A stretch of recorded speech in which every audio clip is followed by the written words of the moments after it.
Ang taon ay 1991, at ang Persian Gulf War ay natapos kamakailan lang. Ang mga sundalong Amerikano ay ipinadala upang ayusin ang lugar, ngunit sila ay naiinip sa kawalan ng aksyon kaya naman sila ay nagsaya kinagabihan. Andoon si Troy na isang bagong ama, at ang kanyang matalik na kaibigan na si Conrad na nagnanais na maging katulad din niya. Naroon din si Major Archie na magre-retiro na sa loob ng 2 linggo. Siya ay nagpalipas ng gabi kasama ang reporter na si Kathy kapalit ng mga espesyal na kwento. Ikinagalit ito ng isa pang reporter na si Rihanna dahil halos hindi sila nagbibigay ng anumang impormasyon sa kanya, at ayaw niya din namang gawin ang ginagawang paraan ni Kathy. Ang panghuli ay si Chief Elgin na ginagawa lamang ito bilang sideline mula sa kanyang trabaho sa airport. Isang umaga habang binubuhat ng mga sundalo ang mga Iraqi na bilanggo, natagpuan ni Troy at Conrad ang isang lalaki na nagtatago ng isang lihim na sulat sa kanyang likuran na tila isang mapa. Humingi sila ng tulong kay Elgin upang isalin ito sa kanilang salita habang sinusubukan na panatilihing sekreto ang buong pangyayari, at sa huli ay dumating sila sa conclusion na ipinapakita ng mapa ang ruta patungo sa mga bunker ni Saddam kung saan itinatago niya ang lahat ng kanyang kayamanan. Samantala, pinapagalitan si Archie dahil sa ginawa nila ni Kathy at pagkatapos ay inutusan siyang samahan si Rihanna gaya ng nakatalaga sa kanya. Narinig ni Rihanna ang tungkol sa isang sulat na itinago sa likuran ng isang bilanggo at gusto niyang malaman ang buong kwento kaya dinala siya ni Archie sa kampo, ngunit binago na nila ang kwento at lahat ng binanggit ng mga sundalo ay mga alingaungaw at walang kasiguraduhan. Kinumbinsi siya ni Archie na iwanan muna siya saglit dahil walang makikipag-usap sa kanya habang nasa paligid siya. At ito ay nagpapahintulot sa kanya na mahanap si Troy at ang iba pa sa isang tent. Nakita niya ang mapa sa pamamagitan ng paggamit ng UV light upang ipakita ang isang lihim na ruta sa papel, ipinaliwanag niya na dito sila nagtatago ng napakaraming ginto na ninakaw mula sa Kuwait. Matapos talakayin ang kanilang mga opsyon, sumang-ayon silang 4 na aalis pagdating ng umaga gamit ang isang sasakyang pangsundalo nang hindi sinasabi sa sinuman, at para mapatigil si Rihanna sa pagsunod sa kanila. Binigyan ni Archie ang isang sundalong nagngangalang Walter ng peking kopya ng mapa para ipadala siya sa ibang lugar. Kinaumagahan ay umalis ang grupo kasama si Archie na namamahala sa pagmamaneho, sinamantala ng iba ang pagkakataon upang magsanay ng kanilang pagbaril habang nasa sasakyan gamit ang mga bola bilang kanilang mga target. Ngunit sinabihan sila ni Archie na tumigil nang maalala niyang naglagay si Conrad ng mga pampasabog sa ilan sa mga bola na ito. Sinabi ni Conrad na gusto niyang makakita ng ilang aksyon, kaya ibinaba sila ni Archie at ipinakita sa kanila ang mabagsik na katotohanan ng mga katawan na naiwan dahil sa pambobomba na ginawa ng Amerika sa lugar. Gusto ni Archie na magsanay sila kung paano malampasan ng iba pang mga sundalo sa pamamagitan ng pagpapanggap na ang isang baka ay isang bantay, ngunit ang kawawang hayop ay natapakan ng isang minahan nang hindi sinasadya dahilan para ito ay sumabog. Sa kalaunan, ang grupo ay nakarating sa bunker kung saan pinapayagan sila ng mga lokal na dumaan dahil sa kasunduan na ginawa ni Bush na tigil putukan. Si Conrad ay nananatili sa labas at pinapanood ang lahat na lumabas sa kanilang mga bahay upang humingi ng suporta sa hukbo, habang sina Archie, Troy, at Elgin ay madaling nahuli ang mga tao sa bunker dahil sumuko ang mga ito sa sandaling makita sila. Ipinakita sa kanila ni Archie ang mapa at sinabihan sila na ang ginto ay nasa ibang nayon. Kaya umalis sila sa bunker sa tamang oras at nakita ang mga dumating na Iraqi Republican Guard na pinapauwi ang mga sibilyan sa kanilang mga bahay. Ang grupo ni Archie ay bumalik sa kanilang sasakyan na sinusubukan na ipagsawalang bahala ang mga pakiusap ng mga sibilyan para sa tulong, umalis sila agad pagkatapos ibigay sa mga ito ang ilan sa mga pagkain na dala nila. Nang huminto sila upang magpahinga makalipas ang ilang milya, tiningnan niya ang mapa at napagtanto na niloko sila ng mga tao. Dahil mayroong balon na binabantayan ng husto ng mga sundalo kaya malamang na doon nila itinatago ang magagandang bagay. Nagsisimula ng magdalawang isip si Troy at nag-aalala tungkol sa mga gwardya ng Iraq, ngunit tiniyak ni Archie sa kanya na masyado silang abala sa pag-aalsa laban kay Saddam para pakialaman pa sila. Samantala, napagtanto ni Rihanna na hindi alam ni Walter kung saan siya dadalhin, kaya habang ang lalaki ay hindi nakatingin sa kanya, sumakay siya sa kotse at nagbanta na iiwan siya kung hindi niya sasabihin sa kanya ang totoo. Dahil dito ay napaamin si Walter at sinabi sa kanya ang tungkol sa nayon na may mga bunker, at mabilis na iniliko ni Rihanna ang sasakyan at pumunta sa lugar. Pagbalik sa mga sundalo, nakarating silang muli sa nayon at pinadapa ang mga bantay bago bumaba ang 3 sa balon, habang si Conrad ay nananatili sa labas. Dumaan sila sa pasilyo papunta sa isang silid kung saan ang isang grupo ng mga sundalo na pinamumunuan ni Saed ay nagpapahinga habang napapalibutan ng iba't ibang mga electronics. Ang mga lalaking ito ay hindi nagsasalita ng kahit ano, kaya binuksan ni Archie ang isang pinto para lang mahanap ang isang bilanggo na nagngangalang Amir na sinasaktan nila para magbigay ng impormasyon, habang ang isang buong grupo ng mga rebelde ay hinihintay ang kanilang pagkakataon. Pinalaya nila ang lahat ng mga bilanggo na nagbigay ng pagkakataon kay Amir na muling makasama ang kanyang asawa at anak. Habang ang tatlo ay pumasok sa isa pang lihim na silid kung saan nakahanap ng 12 dosenang malita na puno ng mga kayamanan tulad ng alahas at mamahaling relo. Doon ay pinaalalahanan sila ni Archie na hindi sila basta mga magnanakaw, naruroon sila upang ibalik ang mga ginto sa Kuwait, kaya't kinuha nila ang mga gold bar at inilagay ang mga ito sa mga bag na mas matibay kaysa sa mga lumang malita. Sa labas ay dumating ang Iraqi Republican Guard upang arestuhin ang mga rebelde, at hindi nila pinansin si Conrad nang ipaalala niya sa kanila na ang hukbong Amerikano ang namamahala sa lugar na ito. Ang tatlo ay lumabas na may dalang mga ginto at nagpaplano na nakawin ng isang truck na nakita nila sa malapit, ang mga gwardya naman na Iraqi ay tinulungan sila upang makaalis sila doon. Nang ang mga ginto ay naikarga na lahat sa truck, sinubukan ng mga Amerikano na umalis nang hindi nakikisali sa gulo. Ngunit binaril ng isang gwardya ang asawa ni Amir kaya naman nagbago ang isip ni Archie. Hinarap niya ang mga gwardya at hiniling na umalis sa lugar, ngunit naging simula lamang ito ng putukan na sa huli ay nagkaintindihan, pagkatapos ay nabaril si Troy, buti na lang at may suot siyang bulletproof vest. Hindi pinansin ni Archie ang mga pagpoprotesta ni Troy at sa halip ay pinapasok ang lahat ng mga rebelde sa truck, at sa huli ang grupo ay nakaalis doon sa tamang oras nang dumating ang mga karagdagang kawal ng Iraqi. Sa kasamaang palad, ang mga Iraqi ay nagdala ng mga gas bomb na ibinato nila sa mga sasakyan na naging dahilan upang hindi sila makakita pansamantala at aksidenteng madaanan ang isang bomba.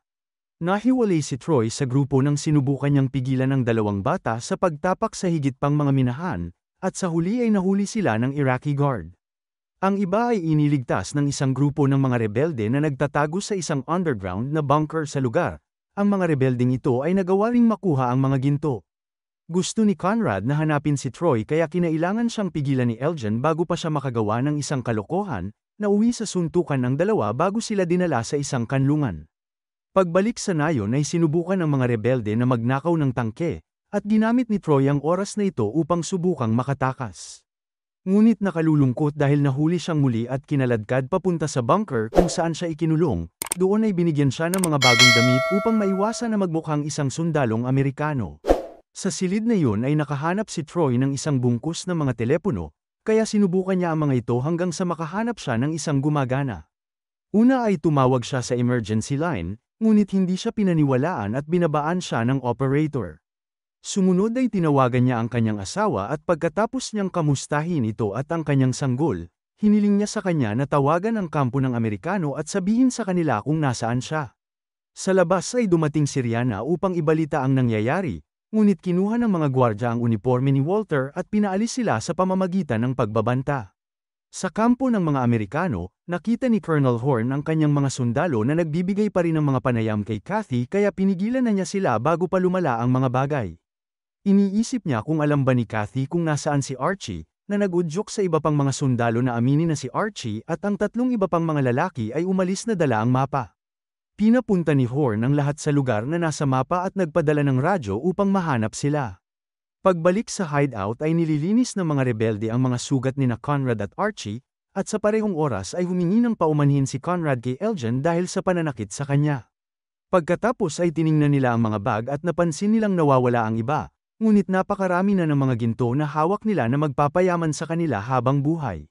Sinabi ni Amir na wala silang dalang radyo at tubig, at si Troy ay dinala sa bunker ng Oasis. Ngunit hindi makatawag si Archie ng backup dahil sinasabi sa kasunduan na hindi dapat makialam ang mga Amerikano sa pag-aalsa, kaya nakipagkasundo siya kay Amir. Ibibigay nila sa mga rebelde ang ibang bahagi ng ginto at tutulungan nilang pumunta ang mga Amerikano sa bunker ng Oasis habang dala-dala ang natitirang ginto. Bilang kapalit ay tutulungan sila ng mga Amerikano na tumawid sa hangganan ng Iran. Sa kabutihang palad, ang hideout ay may sapat na mga sandata upang muling magkaroon ng armas ang mga sundalo, nagawa din ni Conrad na makuha ang mga bola na nilagyan niya ng mga bomba. Samantala, si Troy ay kinukuryente para makakuha ng impormasyon. Si Saed ang namamahala sa interogasyon, at nang marinig niyang umaapela si Troy sa katotohanan na siya ay isang ama, sinabi sa kanya ni Saed na siya ay isa ring ama ngunit ang buong pamilya niya ay binomba ng mga Amerikano, at nakalulungkot dahil sumama lang siya sa hukbo ni Saddam para protektahan ang kanyang pamilya. Hiniling niya kay Troy na isipin ang parehong pangyayari na nangyayari sa kanyang sariling pamilya, at napagtanto ni Troy na ang pakiramdam ay mas malala pa kaysa sa kamatayan. Gayunpaman, hindi ito sapat para pigilan siya sa pagiging bastos kay Saed, kaya pinarusahan siya sa pamamagitan ng pagpipilit sa kanya na uminom ng langis. Si Archie, ang mga sundalo, at ang mga rebelde ay naglalakad ng ilang milya hanggang sa marating nila ang isang nayon na puno ng mga tao na tinakasan si Saddam. Doon ay tinanggap nila ang mga Amerikano, at ipinakita pa sa kanila ng kanilang pinuno ang mga mag-agarang sasakyan na kanilang naipuslit. Sinubukan ni Archie na humiram ng ilan sa mga ito ng libre, sinabi pa niya na maaari silang magsama-sama sa pagbangon laban kay Saddam, ngunit hindi tumatanggap ang pinuno ng anumang bagay kung hindi aktwal na pera. Nang makitang wala na silang ibang mapagpipilian, ginamit ni Archie ang ilan sa kanilang ginto para bilhin ang mga sasakyan. Pagbalik sa kampo ng mga Amerikano, natanggap na ni Horn ang mensahe mula sa asawa ni Troy, na nagbibigay sa kanila ng lokasyon na kailangan nila. Samantala, walang ideya sina Walter at Rihanna kung saan ang susunod nilang pupuntahan. Nakabuo naman sina Archie at Amir ng plano kung paano makakapasok sa bunker ng Oasis gamit ang katotohanan na ang tanging kinatatakutan ng Iraqi Republican Guard ay si Saddam. Inayos nila ang mga sasakyan na parang si Saddam ang nakasakay, at ipinadala ang isa sa mga rebelde na nakadamit bilang isang Iraqi guard upang balaan ang mga tao sa bunker na paparating na si Saddam at galit siya sa lahat dahil sa pagkadismaya niya sa kanila. Nang makita ang mga sasakyang paparating, karamihan sa mga gwardya ay naniwala dito at tumakbo palayo, ngunit mayroon pa ring iilan na nananatili upang bantayan ang bunker. Nanatili sa labas si Conrad at ang mga rebelde habang nagaganap ang labanan, sina Amir at Eljan naman ay pumasok sa loob upang iligtas ang isang grupo ng mga bilanggo. Pumasok din si Archie sa isang silid at iniligtas si Troy, binaril niya ang lahat ng tao doon maliban kay Saed para si Troy mismo ang tumapos sa kanya bilang paghihiganti. Gayunpaman pagkatapos ng pag-uusap nila, nagpasya si Troy na huwag munang patayin si Saed sa ngayon. Maya-maya ay dumating ang isang helicopter upang depensahan ang bunker, ngunit nagawang mapabagsak ito ni Eljan sa pamamagitan ng paghagis dito ng isa sa mga bomba ni Conrad. Ngayon ay tapos na ang lahat. Handa nang umalis ang grupo at mas handa nang tumulong si Troy sa mga lokal sa pagkakataong ito. Gayunpaman, mayroong dalawang Iraqi guard na nakapagtago, at nagawa nilang barilin sina Troy at Conrad bago sila napatay nina Archie at Eljan. Nabutas ang baga ni Troy, ngunit nabuhay siya dahil sa paglagay ni Archie ng balbula sa kanyang dibdib, ngunit sa kasamaang palad ay namatay si Conrad. Pinaghati-hati ni Amir ang mga bahagi niya ng ginto sa lahat ng mga pamilya na naroroon, at ang kalahating bahagi na para sa mga Amerikano ay ibinaon upang kunin nila sa susunod. Nakahanap si Eljan ng radyo, at ginamit ito ni Archie para tawagan si Walter upang sabihin sa kanya ang kanilang lokasyon. Para makaiwas sa court-martial, gusto niyang kuhanan ni Rihanna ang pagtulong nila sa mga rebelde para maging maayos sila sa mata ng publiko, kailangan ding kumuha si Walter ng 4 pa na truck. Dahil abala si Horn at ang iba pa sa paghahanap ng paraan upang marating ang bunker na sinabi ng asawa ni Troy sa kanila, naging madali para kay Walter at Rihanna na bumalik sa kampo at kumuha ng 4 na truck. Iniligtas nila si Archie at ang buong grupo, pagkatapos ay agad na nagmaneho patungo sa hangganan ng Iran na mahigpit na binabantayan ng Iraqi Republican Guard. Dahil nandoon ang hukbong Amerikano, wala silang magagawa kaya sinimulan ng mga sundalo na gabayan ang mga rebelde patungo sa hangganan habang ibinabalita ni Rihanna ang lahat sa harap ng kamera. Sa kasamaang palad nang sila ay tatawid na, dumating si Horn kasama ang kanyang mga tauhan na sakay ng mga helicopter upang arestuhin sina Archie, Troy, at Eljan. Sinubukan din nilang pigilan si Rihanna na gawin ang kanyang trabaho.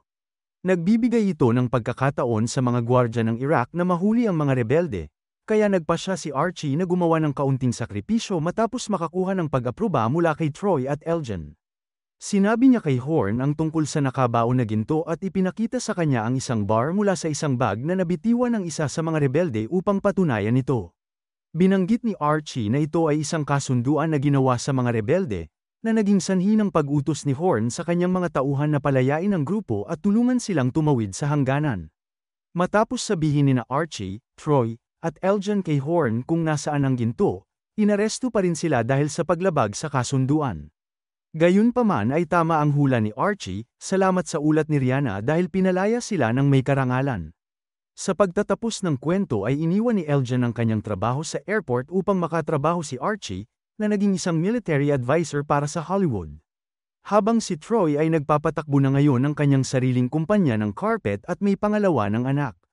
Ibinalik ng bansang Iraq ang ginto sa Kuwait, na sinasabing nawawala ang ilan sa mga ito. Dito na nagtatapos ang kwento, sana ay nagustuhan mo ito. Kung hindi ka pa nakasubscribe ay mag-subscribe ka na upang matulungan mo ang channel na ito. Mag-comment ka na rin tungkol sa kwento. Salamat!